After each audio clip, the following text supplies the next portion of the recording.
we have decided to inflict her with only one sentence, that is sentence of death. This was the moment crowds cheered and clapped as the verdict was read aloud and broadcast live on state television. A judgment that had the country on edge.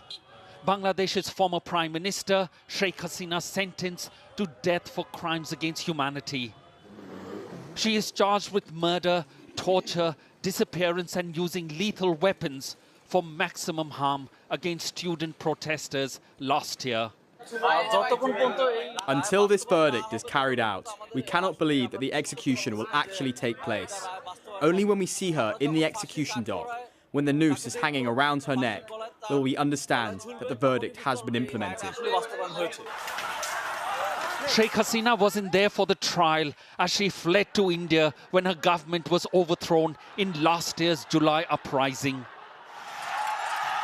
A UN rights report found that she personally directed and coordinated the crackdown, in which over 1,400 people were killed in the violence. The case against Sheikh Hasina and the two other accused was based on a lengthy investigation by the Prosecution Investigation Unit. There were 50-plus witnesses that gave evidence. There was 10,000 pages of material that was used. There was physical evidence. Sheikh Hasina, who ruled the country for over 20 years, refutes these allegations. In a statement released after the judgment, she said, "The verdicts announced against me have been made by a rigged tribunal, established and presided over by an unelected government with no democratic mandate.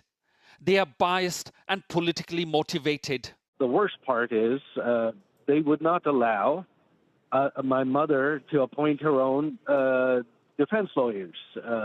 They were not allowed into the courts at all. And she was represented by a public defender assigned by the regime. So it's a mockery. Authorities have enhanced security across the nation, with paramilitary and police out on patrol. Though an appeal can be made to the Supreme Court, it would require her to be under arrest or surrendered to file it, which looks most unlikely anytime soon. Neville Lazarus, Sky News, Delhi.